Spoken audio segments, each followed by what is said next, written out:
Pero alam mo, sabi ko kay Melay nga, di ba? At sa bumubuo na rin ng It's Your Lucky Day, hindi natin alam, malay nyo, di ba?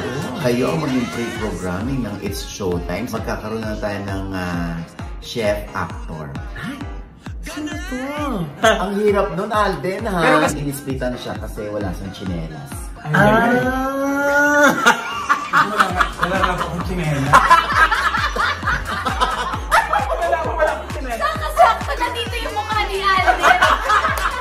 Grabe ka naman! Naku, grabe ka! My God! Nakakaya doon! Ito na ang latest, kaya tumutok ka na, dali. Ito na nga! Ito na ang mga marites, kaya i-chika mo na, dali. Ito na ang latest! La la la la la la la, i-chika mo na, dali. Ito na ang latest! La la la la la la la, i-chika mo na, dali. Ito na ang latest! Hello mga ka-update! Ito po ang inyong mga linggo. Ito po si Mama Loy! Dota po ako. Ito naman po si Papa Oy. Ano pa nga ba? Ang lagi niyong inihirit sa amin. Chika mo na! La la la la la la la la la la la la Hindi! Oy, naku! Nabanggit na rin natin ang Lucky Day. Congratulations kina Luis. At sa bumubuo ng It's Your Lucky Day. Yes! Oo, na successful at positive ang mga feedback sa kanila. Diba? Congratulations. At syempre nga, ito raw first time in the history na mangyayari na kaka-open pa lang ng show, sinasabi na agad ng ang huling 2 linggo. Ang taga! Sabi ni Luis. Tapos mayroon pa rin sa ating weekly finals. May weekly finals pa, hindi ba? Diba? Tapos susunod, grand finals na. Diba? Pero alam mo, sabi ko kay Melay nga, di ba? At sa bumubuo na rin ng It's Your Lucky Day, hindi natin alam, malay nyo, di ba? Kayo ang maging pre-programming ng It's Showtime sa pagbabalik nito sa October 28. Malay nyo, magandang sinyalis na rin ito para sa mga advertisers na, bakit hindi na natin ituloy yon? Ilagyan natin ng mga spots yan. O kaya na, pre-programming ng news. Pwede din, maganda hindi natin yun. alam, di ba? Oo, maganda yan. Kaya, naku, excited na ako kung ito ay magkakaroon ng chance na magtuloy-tuloy. Yes. Lalo na mukhang magaganda yung mga set of hosts nila. No? Siyempre, andyan si Tetay, si Petit, si Negi, si Long Mejia, si Meli Cantivero, si Robby Domingo, si Shaina Magdayaw, si Jenica Garcia, andyan si Seth, tsaka si Francine.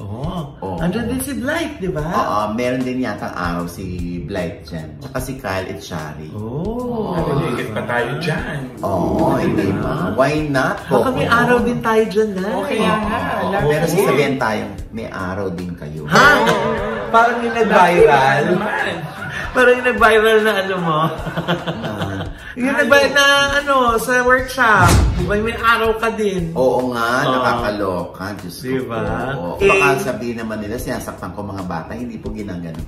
Inuumpog ko lang po ito para mas mag-react sila. Magalit sila sa akin. Iba naman yung iba yung Abangan natin, Nay, kung ano magiging future ng It's Your Lucky Day. Naman, malakas ang kutob ko. Baka magtuloy-tuloy yan. Congratulations! Pero sa October 28, ayan na, magbabalik ng mabangis na It's Showtime. Diba? Ay, meron pa tayong gusto i-congrats. Ay, sino na? Yung darating ang panahon, magkakaroon na tayo ng chef actor. Ay, sino to? Si Joshua Garcia. Joshua! Ano ang balita doon, Doy? Eto na nga, Nay. Mukhang si Joshua Garcia is pursuing his dream of becoming a chef. Wow. Dahil nag-enroll na siya, Nay. He's currently taking studies ng dun sa Center for Asian Culinary Studies. Di ba? sa CACS. Kung saan dyan din nag-aral si Jody Santa Maria.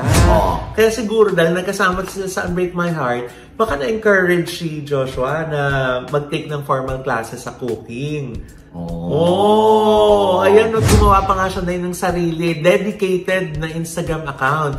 Yung @JoshuaWannaCook. Ayun ang hot-hot naman na chef niya. Nay, tingnan mo, Tara, ni Joshua. Alam mo, may mga ganong artista, no? Yung kapag sold na sila sa acting nila o sa career nila, meron naman silang gustong ibang gawin. Meron silang gustong bagay o lugar na gusto nila mag-immerse sila. So siguro itong cooking, hindi naman natin alam, baka sa kausayan ni Joshua sa pagluluto, bigyan siya ng cooking show. Pwede din. O kaya teleserye na isa siyang chef. Nagluluto siya. Pwede din. Kasi magaling na siya. Ang hirap yung kukunan mo, tapos double lang, puro kamay. Ito siguro. Pwede na isa siyang cook. Alam ko, na-inspire siya kay Jody Santa Maria. Nay. Kasi nga doon din nag-aral si Jody sa CACS. So siguro dahil magkasama nga sila sa Unbreak My Heart, ayun nga, nagkaroon siya ng idea na i-pursue yung kanyang dream. Di ba yung nga yung sinasabi na, for every dream realized, another one must take its place. Di ba? Kasi di ba, pag gaya ng sinabi mo, pag nagkakaroon ka na ng pag natupad na yung pangarap mo, nagkakaroon ka na naman ng panibagong pangarap. Yes. O kaya nabibigyan mo ng panahon na tuparin yung iba mo pang pangarap. Dahil na fulfilled ka na dun sa iba mong Correct. Kaya diba si Joshua meron ng sariling IG account. Yes. For that, anong pangalan no? @JoshWannaCook. Ayan pala yung mga nila, Diba, may mga pictures ni Joshua. Ang galing mo. Kita mo parang gawa na ng mga professional na yun. Diba? Ang sarap ng cook. Sarap ng chef. Luto na ba ang cook? Yung cook yung nagluto. Diba? Ang hot-hot na cook. Diba? Pag ganyan naman ang chef na nagluluto, talagang mawiwili kang pumunta dun sa restaurant. Correct. Diba? Naku, Tito Oji, ako naman. Diyos ko, nung nagluto ako, nung napagalitan na ako ng boyfriend ko. Bakit? Tumawag sa akin na parating daw siya sa trabaho. Ipagluto ko daw siya ng ulam. Sabi ko naman, anong gusto mong ulam? Ang sagot niya, it's up to you. Kaya naman nilutuan ko siya. Kaya pagdating niya sa bahay, nagulat. Galit na galit sa akin. Nagtaka siya, bakit yun lang daw ang mga nakahain? Ang linaw-linaw naman ang usapan namin. Ang sabi ko, anong gusto niyang ulam? Ang sabi niya, ketchup tuyo. Ayan, ketchup tuyo. Tama naman ako, Tito Oji. Yung sinabi mo kanina, it's up to you Nga, it's up to you sabi Parang pareho naman yun, diga. It's up, ketchup. Gusto mo, alam mo, lumulusot ka, gusto mo lang tipirin yun. Oo nga. Hindi naman. Kilala kita Kapag na po sa trabaho yung boyfriend ko. Ewan ko sa'yo. Magagalit na talaga sa'yo. And with that, mga kaibigan, ito po ang inyong mga lingkod. Ito po si Mama Loy. Sana po ng mga aming manonood na hindi pa namin subscribers. Sana naman po mag-subscribe din po kayo. At syempre pa ang kanya-kanya namin channel. Yes, sana manood at mag-subscribe din po kayo sa channel ko. That's Mama Loy. MAMALOI. And thank you so much, Dr. Hayapako sa Victoria Skin for my skincare. Diyan po sila sa Victoria Tower sa EDSA near GMA. And Dr. JC Jesus Cancia Solis of Gorgeous Smile Dental Clinic para sa ang gorgeous na mga ngiti, Yes. Di ba? Ang body tip ni nanay, di ba? Josan. Follow niyo po ako sa aking mga social media account. Josa po ako. Ayan. At syempre pa ang aking pong panayam kay Ong Revilla at Lani Mercado. Naiyak sila. Ay, bakit, Nay? Ito naman kasi si Sen During the time, Sen, na ikaw ay nakakulong, I'm sure may pinagdaanan din yung mga anak niyo. Because of what happened to me, sabi ko mukhang tapos yata ang karir ng buong pamilya ko. Alam ko minsan ayaw nyo nang magpakilala na kayo ay anak ni Senator Bong o anak ni Lani Mercado. Alam mo, hanggang ngayon nga parang may phobia pa sila. Kilala ng lahat si Senator Bong. Medyo lapitin. Paano yun na-handle ni Miss Lani? Yun lang. Walay na tayo, ayoko na, pagod na ako. Paulit-ulit yan. Ayoko na. Pagod Oo. na. Pagod na. Alam mo, ngayon lang napag-usapan to. Ang ganito, ha? Eh, yun naman ang totoo.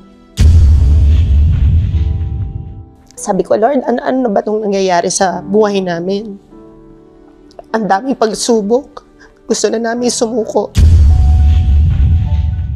Ayan. Kahit ako may iyak. Ang kabuuan niyan sa OGDS Inspire. Sila sa I Want TFC na rin po. Ha? At syempre pa ang OGDS TV fan page po. Ha? Huwag nyo kalilimutang i-follow yan. Okay?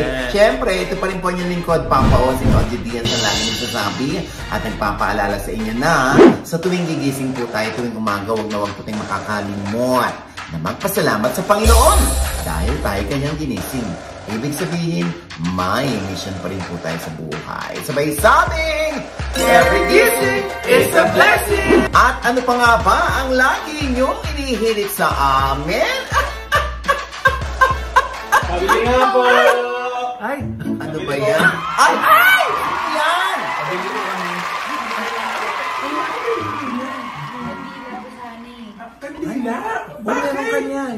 Para sana pagtiri ko yung pagmamahal ko sa kanyang namatay.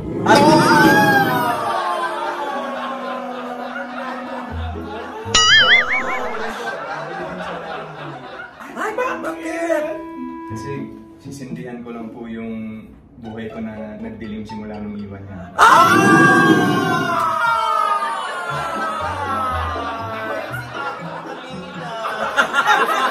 Gusto niya bumili ng kandila. Bakit? Tanong mo. Bakit? Gusto kitang pilikan.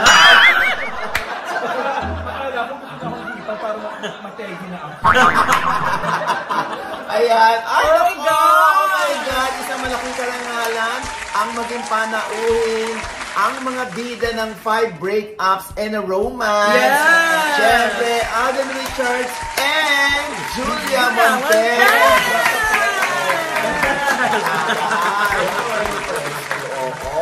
Oh my God!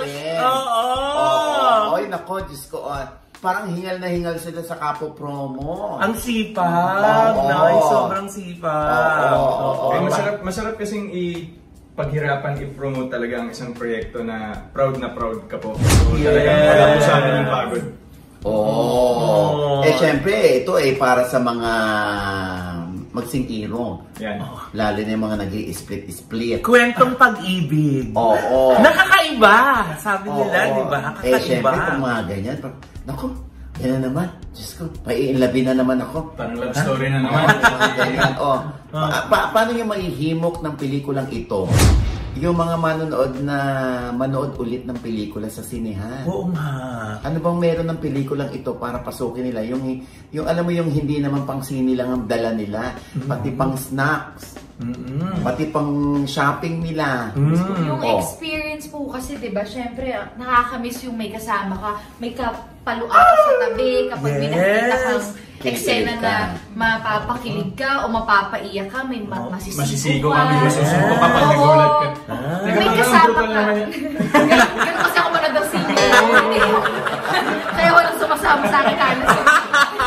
May ganun ba kayo? Yung parang sorry is enough or not enough? Parang po kasi Mama Ogs, parang di ba minsan sa isang relationship,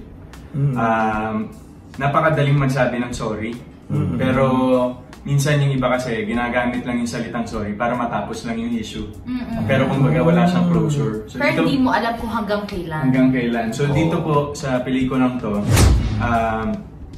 parang yung dalawang characters, ano ba yung ibig sabihin sa kanila ng paghingi ng tawad at hanggang kailan ba magpapatawad yung isa?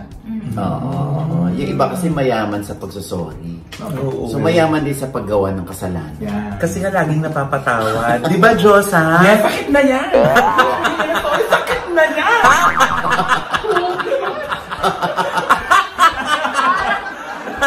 Alam ko na yung makakarami sa movie. Diba? Pero sandali, hindi ba mahirap yon na first time si Julia at si Alden, wala silang pinanggalingang teleserye o dating pelikula na nakapag-establish na noon ng Julia Alden Love Team. naging blessing din po Parang sa amin nakatulong. eh. Nakatulong po. Parang nasabayan namin yung journey ng dalawang characters po namin. So, parang yung pagkilala namin sa isa't isa, kasabay din yung pagkilala ng characters namin. So, parang Sabay yung journey. Sabay yung journey.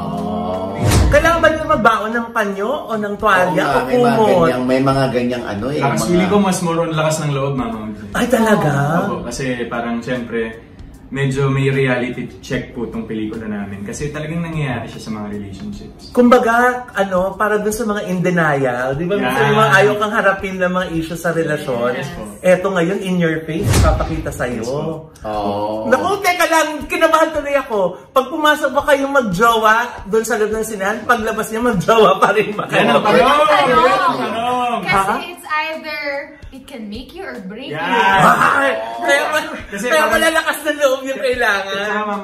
Kasi pag napanood nila to after watching it, dalawa kasi yan eh. Kumbaga kung meron kang partner, tapos hindi kayo okay, okay man kayo, hindi siguro naman kung okay, hindi naman mangyari. Pero sa mga magjowa na may issue na manonood nitong pelikula, pag-iisipin po kayo ng pelikula, kung aayusin nyo ba, o mag-move on na lang. Diyos ko ba naman mahihimukin yung may issue, tapos nanood tayo para matapos itong issue. Ang hirap nun, Alden, ha? Pero kasi parang parehas siyang may realization in a good way, mga Ogs. Na parang, dalawa kasi yan eh. Minsan, may tao kasi na mapagbigay sa isang relationship. Mapagbigay ng ano ba nung nagasan? Mapagbigay ng... Motor! Mapagbigay ng motor! Budget! At saka, merong isa na tanggap ng tanggap pero hindi appreciative. So, dalawa lang kasi yan eh. Parang marirealize mo ba yung worth ng relationship nyo o yung worth ng sarili mo. May ganyan na. Naku, lalo tayo nasasabihin. Magkano ba? Hindi pa naman dito, Ojan, gusto ko itanong, pag ba ako nanood dyan ng pelikula, paglabas ko, at nag-sorry na naman yung aking baby boy, nasabi ko, tama na! May natutunan na ako sa napanood ko. May ganun.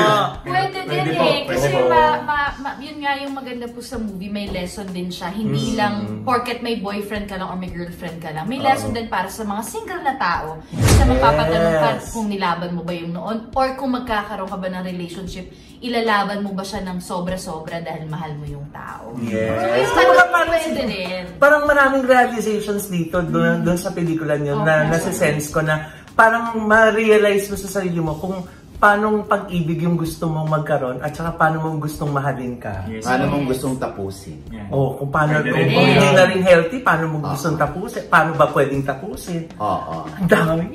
Alam mo, hindi palabas na ngayon. No. Teka lang po, malapit na ako. October 18 yan.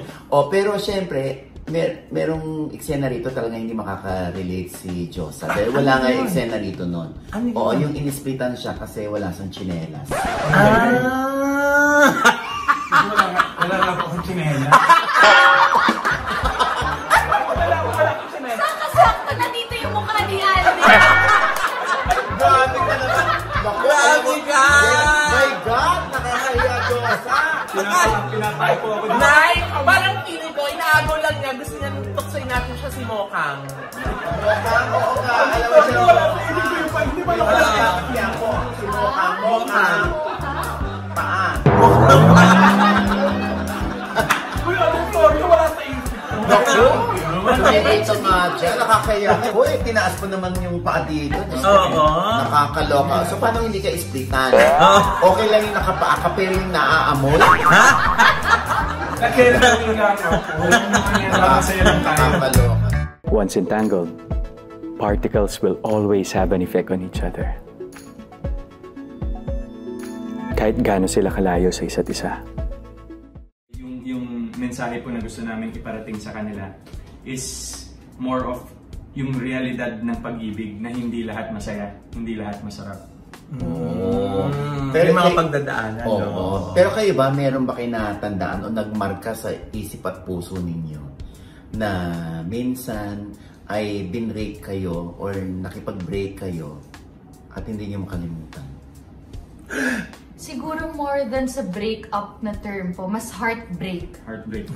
Heartbreak in terms of yung, syempre pag may hindi ka na-reach na expectation sa family, yun palang heartbreak na siya. So parang yun, sobrang sakit na sa puso. Yun yung isa sa akin, yun yung hindi ko makakalimutan pag heartbreak ng family. So doon po kami nagkatulad ni Jules kasi mas masakit po sa amin yung breakups na hindi related sa romantic side ng buhay. Oh. So, ano yun? Break-ups sa friendship? More on heartbreak sa mga hindi natupad na pangarap. Tapos yung, syempre yung miscommunication sa family. Break-up sa, halimbawa, may break-up po sa akin personally, sa nanay ko, nung nawala po siya. So yung mga ganun, mas masakit po yun sa akin more than anything. Yung mga heartbreaks nga. At saka maganda din nga na tama sabi kanina ni Alden na na walang masyadong kasabay na iba pa rin na mga premiado na mga pelikula. Kasi mas, kumbaga sa pagkain, mas mananamnam mo, di ba? Mas makaka-focus ka, di ba? At saka ang mga tao ngayon, parang in love lahat. Lahat may mga pinaguhugutan. Uy, Josa, wag mo naman kaming damay sa'yo. Hindi, magpasa ka sa Facebook, parang mga may hugot. Pero hindi man lahat may paa. Sorry po. Pero siguro na kung nabubuhay pa yung nanay ni Alden, I'm sure. Naku, kasama ko po sa lahat. Grabe. At saka, well, sinabi ko rin naman po ito sa mga interviews ko. Knowing my mom, yung nanay ko po, talagang malamang sa alamang. May siguro konting pagiging stage mother siya. Supportive. Very supportive in a way. And kasi siya talaga yung gigil na mama na mag-artista. Talaga? Oo. Yes, ano ba, Julia? Si Alden ba nagpapadala lagi ng conscious sa set? Diyos ko, mag-iisip. Hindi po. Hindi, mag-iisip ka pa lang kasi nandun na yung pagkain na dala niya. Lagi po ako nagdadala kasi ng luto. Ikaw ang nagluluto? Yes po. Siyempre, gusto nating ma-highlight at matikman lahat ng luto ni Jolia. Jolia Montes. Pero masarap po talaga kung magkaka-restaurant to. Ano yung mga lutuin ni Julia na talagang patok sa'yo? Dinuguan, kare-kare, impudidong may alige, kutsinilyo, meron siyang alige pasta ba yun? Alige pasta. Ang sarap. Ang sarap makatrabaho ni Julia. Gusto po kami lagi. Saan mo natutunan yan, Julia? Nung araw ba ikaw nagluluto sa inyo o... Mahilig po kasi talaga ako kumain. So pagtulog si Lola, tumatakas kami sa gabi. Kung ano yung nasa ref. Nasanay po kami na gano'n kung ano yung nasa lamesa, pag-experimental. Tapos si Lola din, yung recipe ni Lola. Yun yung mga tinuro. So, inaaral-aral. Minsan may mga short courses din po ako na-take. So, talagang hilig ko kumain. So, kailangan maging hilig ko rin magluto para kasabay yung hilig kumain. Yan yung Sana maka-work. Mas masarap ka. Masarap ka daw, Joseph.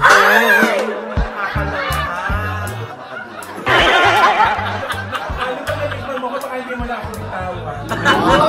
Kaya hindi tayo natitigman. What, please? Depende na lang natin kung mahilig ka sa Adidas. Ayan, syempre, ito ng pagkakataon ni na Alden at ni Julia. Yes po. Once more with feelings. Yan! Yes. So, ito po sa lahat po ng nanonood ngayon. Mamaya po nasa SM Mega Mall Cinema 3 po kami para sa premiere night ng 5 Breakups in a Romance. Yes, and punta kayo tomorrow manood na sa po. mga Yes! Kami pa ba? Yes po. And tomorrow po, syempre showing na 5 Breakups and a Romance. Huwag niyo po nga kalimutan yan. At isama niyo na po mga pwede niyong isama, pamilya, Bakit mga naman kaibigan. buong pamilya? Rated PG po kami! Wow! Of course, directed by and written by Direct Irene Emma Bellimore. Direct Irene Villamor. Yan, balita ko, ito medyo nahirapan dito si Direct Irene. Ay, bakit? Sa pagsusulat. Kasi mahirap daw pagtagpi-tagpiin yung mga kwento ng puro heartbreaks lang. Yes po. Kasi since yung title po namin is 5 Breakups. So, 5 hardships po siya. Yes. So, hindi po siya linear, hindi siya diretsong pagkikwento.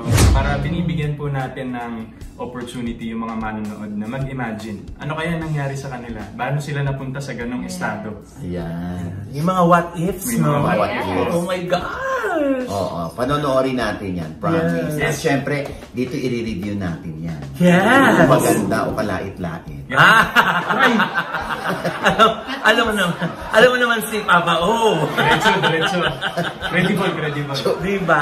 Anyway, hindi, mukha naman maganda kasi talagang pinagpapaguran nila yung pagpopromote nila. Gusto nilang malaman ng buong daigdig na merong isang pelikulang napakaganda na dapat nilang panoorin. At hindi talaga dapat palampasin. Panoorin niyo yan, ha? Yes! Sugat ako sa sinihan! Bukas na bukas! Para baka po magulit sila, nagdaan po kaming bibisita. Oh! Kaya sugat na, tambay na sa sinihan! At ano pa nga ba ang lagi nyo inihilit sa amin? Ay! Chika mo na! Dali! La la la la la la la la. Chika mo na! Dali!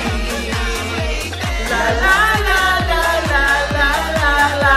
Chika mo na! Dali! What na tayo? Dali! Ayan, once again, yung paa ni Diyos, ha? Pakitago mo na, utang na loob. Tama naman, nanay! Torture dun sa dalawang artista sa likod!